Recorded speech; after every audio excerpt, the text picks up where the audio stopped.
Hey everybody, welcome back to Battle Ready Inc. So we just had a ban list revealed, but you know what? That ban list doesn't go into effect for a month and a half after EX5, so I think that's going to give us plenty of time to work with everything that we could ever want out of EX5 and still be pretty happy with it. Going into beyond that, into BT15 as well, we'll start to see, you know, that the hits become more of a factor at that point.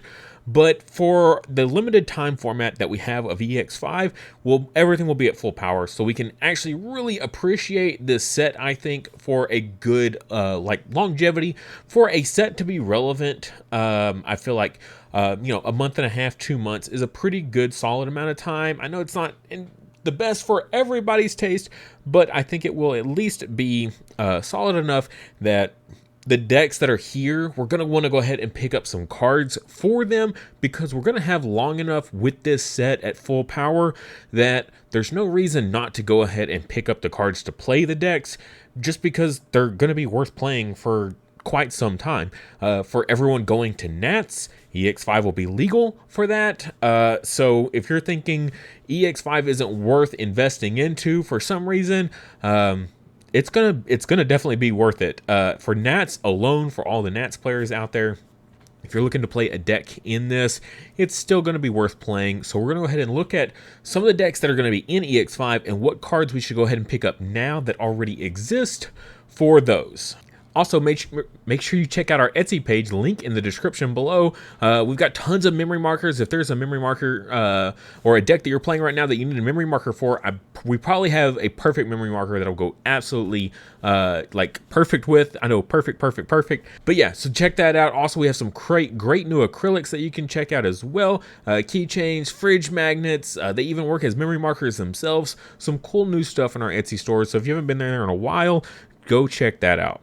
All right, so right here, I've got EX5 pulled up for us so we can kind of take a look and see what we're working with here, what new decks are going to be here in the set. So what should we be looking out for? Man, my talking today is just absolutely abysmal. So for the most part, EX sets are very, very notorious for being self-contained. A lot of the strategies that come out in them, you pretty much just need the cards out of EX5 to really feel the value of them. For the most part, that is the case here, but not entirely. So we do have stuff like the new the light and the new. Oh gosh, let's just go to the end. Let's go look at the boss monster, the Grace Nova deck. There we go. The new Grace Nova deck here that is extremely self-contained within this set. So not a whole lot we can really pick up for that right now. So unfortunately, we're going to have to just kind of skip over a good chunk of what we have in here, because it has two entire Evo chains here within it, as well as we have the new Four Sovereigns deck here and the support for it. Again, very, very self-contained here, so not much we can really pick up for it. If you really want to get like one of the old Four Sovereign cards, that is of course an option as well, but not really anything I'd be too worried about looking into. For some other cards that, you know, we could look at here, there's cards like Anubismon, which will eventually get limited to one, but I think a lot of the cards that you can get for this are pretty simple, nothing too extravagant that you have to really worry about and go too deep in on investing into for that, so we're not going to really worry about that.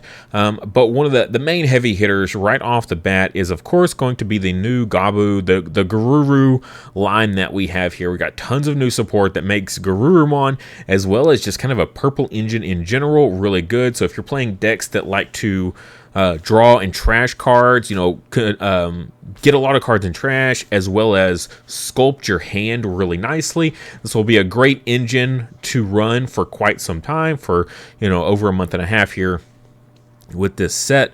So some cards that we should be looking at, of course, are going to be Garurumon cards. So that's where we're going to start out for this. Very popular deck was the Garuru deck in JP. So of course, we're going to be looking at cards to help support that. I'm a big fan of the BT6 Sunomon here. When you trash a card in your hand, you can draw one. There's also the Sunomon that has the when attacking, draw one, trash one. But my thought process was with the new Gabu stuff and Garuru stuff, it has when digivolving draw and trash effects, so we don't even need to attack with those cards to see the value out of them. So I went with this Sunomon, so when we're trashing cards, we're drawing cards. They also they trash an extreme amount of cards, especially something like the new Weregarurumon X here. So you trash 2 cards when digivolving to unsuspend it. So you're losing a whole lot of cards here. So this Sunomon really helps back that up of just draw engine stuff here. This is, of course, the box topper. If you're looking for a low rarity, they're like less than 10 cents. But you can see the value of where this card is. It's definitely been getting hit today. So some buyouts have started a little bit here. Some people, they saw the hit and they knew it was coming, and yet they still came in here and bought out the card here. But I think this card may or may not go down in price now that people are officially aware of the limits. So we'll see how that goes. This is for mostly the purple build. Now there is a blue build that you can of course adapt here if you so choose. But we also have the Gabumon for the purple build as well here. Now if you do end up running some sort of blue engine, you could still in theory run this one. This is the new Winter Holiday alt art. This is the starter deck one. So if you have the starter deck already in your 4 copies, then you're absolutely fine on this. But if you're looking to, of course, go max rarity or bling out your deck a little bit, this is a really good one to pick up. This is foil for those that haven't seen it IRL. They're really, really cute. I do just the whole Christmas theme was really cute for that whole line. So that's a good one to pick up if you're looking for that max rarity version of the deck. But in general, looking at Gabumon, so with the limits of these purple cards, Garurumon is still going to be incredibly viable. It still has its level 5 engines that it can take a look at, minus the one that's been limited previously. We still have, the other Weregarurumons, the new purple one that we got in the starter deck, as well as we're going to get the new Weregarurumon X to go with it. So Garurumon is going to be fabulous. BT15 gets even more support then as well. So if you're looking to play some Garurumon in the future, maybe you don't want to play the purple engine, while that's going to be popular, but looking ahead, I think if you're wanting to play Garurumon, there's definitely some cards you might want to pick up. We have the Gabu X here, which will pretty much be your mandatory replacement on the Gabumon X here. Once this gets limited to 1, you're still going to need your searchers that are going to be able to hit your X antibodies. So you're going to absolutely have to run this. And so if you're looking for that alt art, you can already see there's been buyouts. Once people got the confirmation that the new X is going to be hit, then people are falling back to the original Gabu X then to make up for that loss. We have the Searcher Gabumon here as well. It picks up your Omnis as well as your Garurus. So that card, of course, jumped up in price as well here. People are still excited for this deck. Even the EX1 that's going to play out your Tamers and stuff like that, your Mats, still sitting at a pretty solid price tag here. So if you're looking at playing the blue build, I think the blue build is still going to be absolutely viable. Even after the hits, you can look at the Gabumon here. Yeah, the price is already shooting back up. Look at all these purchases today alone. So people definitely looks like offloading as well as buying up at the same time. So very, very interesting that people are like, I'm going to offload all these cards. Oh man, I've definitely got to buy this, buy this up right now. So very conflicting ideas there. And here's the Weregarurumon. So again, if you're going to be playing the purple engine, which I'm still excited about, I know I won't get to play it for as long as I want, but for me, especially as a content creator, I find myself going from the next deck to the next deck to build, record for you guys, and things like that. So I don't always get to stick with a deck for a long term. I mean, besides Black Weregarurumon X, which is one I've fallen back to after a format becomes too long and I've played all the new stuff. Then I find, okay, what deck do I enjoy the most, and then I fall back to it.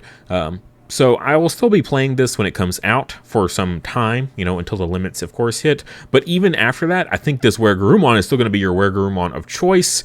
So it's going to allow you to attack twice, of course. And so this is the new Gift Box 2023, the promo one, the alt art that you can get there. It's got the full purple border here. I'm always a big fan of these colored foil borders that cards like this get, all the different colors.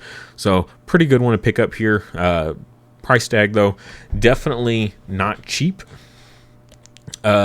And then, of course, Garurumon just in general, Metal Garurumon in general here. The deck can go so many different ways. On the top end, it's actually pretty cool. You still have the old Metal Garurumon X that is still a very solid card. Very, very good. We have the new Metal Garurumon X Antibody, which is also a very good card. Wow, $15 pre-sale price for a super rare. Oof, that feels super, super rough. As other people said, don't buy the pre-sales. Their prices are gouging like crazy.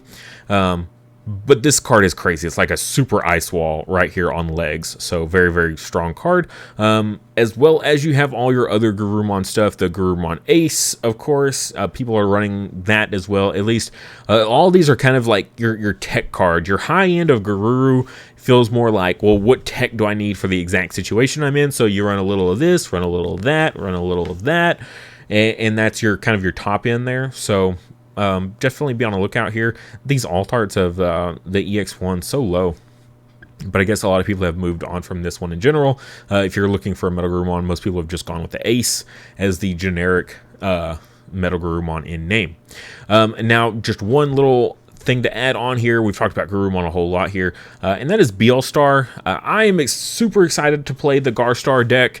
It's BL Starmon is in an awkward place right now. With losing the Eismon engine, you know, with the Gabu, that on deletion Gabu, and then you had your on deletion Eismon, your on deletion Demi Merimon. You know, that was a huge part of the BL Starmon deck that just draw trash, and then like sculpt your hand as well as sculpting your trash for all those 7-cost options. Losing that really hurt BL Star. So getting the new Gabu support, I was really excited to play BL Star again. I definitely will plan on playing this deck in the EX5 format for some time while I still got the new Garuru engine here, so that, you know, that when digivolving here, you're going to be drawing and trashing, searching and trashing, all that fun stuff here. So I think there's going to be definitely some viability here for at least a limited amount of time. So BL Starmon is definitely on one of those cards that are on my list to go ahead and pick up. I'm very curious to see where the price goes with the announcement of the confirmed limit list here of where this will fall. I mean, we saw it was down for a good long bit, and it's jumped up almost $20. So what is that? It's almost it's gone up by a 50% increase in price, just about. It's pretty good. It's I'm not the only one hyped for it. Absolutely. All right, moving on there from blue and purple a bit, moving on into yellow. Yellow's pretty self-contained here. Yellow's not doing a whole lot of too much of anything, unfortunately.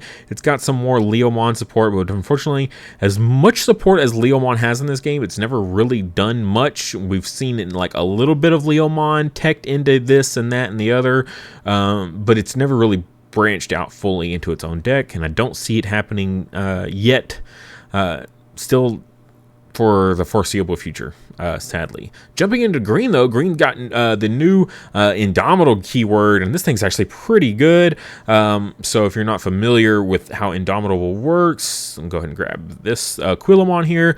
When this Digimon is deleted, while it has a Digivolution card, or while it has Digivolution cards, play it without paying the cost. So and it doesn't matter how it's deleted. Card effect, battle, doesn't matter. It gets deleted. You just play it right back out. And then the idea is, of course, to digivolve on top of it again with something else that has Indomitable. So then it's going to have a new source. So then every time you lose a piece, you just evo right back, and then you just continue on with your same plays.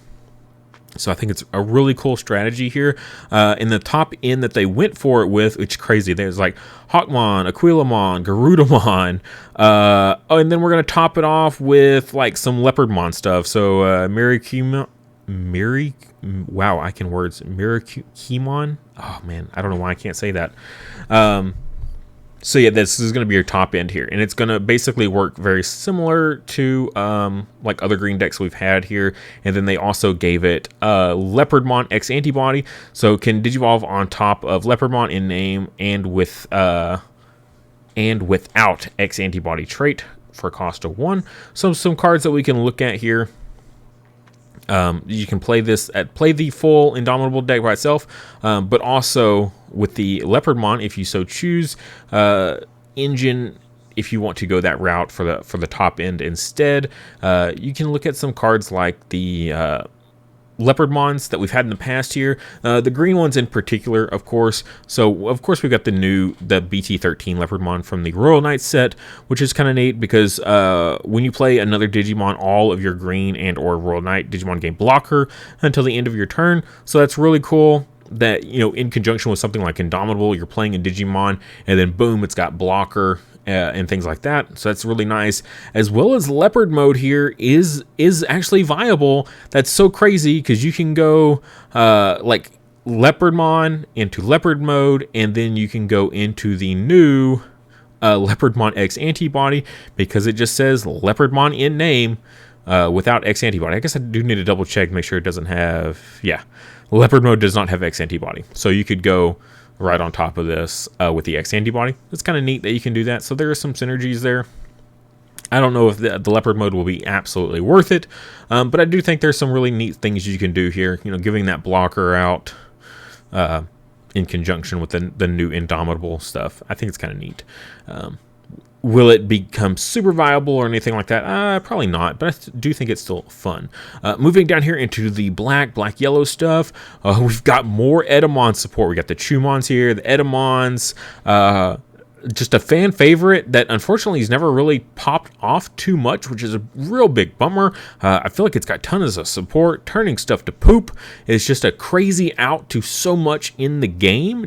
I'm going to turn that into a Sukamon poop, and then I can just delete it myself, and you can't protect it. Seems very good. So some cards that we can, of course, be looking at here that are super cheap, very affordable. You're going to be looking at basically your foil upgrades of a lot of cards. So you've got stuff like your Chumons here, so your pre-releases. Looks like they're already starting to get hit a little bit here, going up in price on that market. Jumping up into our level 4s, we got the Sukamons as well here. Pre-releases, very, very affordable right now. So if you were looking to get those foil upgrades of these uncommons, so anytime you can get an uncommon upgraded into a foil, there's always going to be a ridiculous markup in price. You might think, okay, the difference between 5 cents and $1.80, not too crazy, like who cares? However, if you think about the percentage increase of that 5 cents to $1.80, like that percentage markup is like ludicrous. I mean, that's like 1,000% markup almost. So yeah, the getting pre-releases definitely, I think, if you're a fan of the deck, is always worth it. King Sukamons as well. The winner pack here from Blast Ace, ridiculously low right now, like crazy low. For the BT11 version, like, why not go ahead and pick this up? This is like the bread and butter of your deck. You know, like you need King Sukamon for like the whole deck to pop off. So go ahead and pick these up. Like, this price is crazy low. Like, it's lower than the pre-release version. Why wouldn't you want to have the winner version, the alt art winner version foil? So while it's lower than the pre-release, definitely go ahead and pick those up. Jumping up into our level 5s here, looking at the Edamons, just kind of seeing where stuff falls right now. Prices are pretty low. Remember, BT11 was that weird set that the commons had foil versions of them as well, that weren't even pre-release. So they do exist in there, but you have to, I'm pretty sure you have to go manually in here, and then you have to scroll down until you find the ones that specifically say foil. So just kind of, that's why there's two different price tags there. You can see it best there. So there are foil versions. You just have to make sure you're buying the right one, if that's what you're after. And then for these other ones, again, you can pick up the pre-releases for the foil pre-releases for super cheap. Or there's also an alt art of the EX1. Oh my goodness, I'm going to finish that sentence. I was going to say, who cares? But no, that's cool. That Edamon gets support like that and gets the love that it does. Like, that's just really great. Looking over here at these metal Edamons, though, the uncommon from BT11 sitting at $5. Like, you can't even, like, I don't even know the math on this. Like, how ridiculous is that? Going from 1 cent for the same card to $5.27. I mean, what? Is that like a 50,000% markup in price? My math could be off. I could be like 5,000, but it's still just absolutely wild on the price difference there, just percentage wise. So pick those up for sure if you're gonna be playing this deck. unfortunately, that kind of does it. I know it's not an overly exciting reveal of cards to get, but like I said, it's very self-contained. We're only going to be able to run with this stuff for some of this stuff for a limited amount of time. Looking at the the Gabu Garuru stuff here, looking at the Anubismon. But I think that the set is still worth investing in. It's still worth getting and playing, like, absolutely. Most decks fall off out of a new set anyways after about a month and a half to 2 months of play. So, like, we're still going to get a good amount of time with all these cards. So there's no reason not to invest in it, even if it is for a limited amount of time that you know of, just because we're going to be moving on into BT15 and then BT16. After that, we're going to be getting the starter decks. Just a quick jump out here, DigimonCard.dev. So again, we're going to be jumping over here into BT15, and then we're going to be jumping into the starter deck 17 with the Lotmon and Terriermon, and then BT16 is just going to be a whole new wild ride that those old decks aren't even going to matter anymore. So once we get to that point, like, we're going to have these cards for these sets for a good amount of time that we're going to be totally happy with them. So don't fret and don't, like, skip out on a set just because down the road you're going to lose out on a couple cards. The rest of the set is still worth picking up, and I think that even the cards that get limited are still worth picking up for the time that they're going to be available, specifically the EX5 ones. BT16 or BT15, sorry, that's a different story. I don't know if I really want to pick up a bunch of Apocalypmons, especially the Alt Art Secret Rares playset for it to get limited to one. That's a different story. But for EX5, absolutely, go ahead and pick those cards up, play with them. They're gonna be good for a long time.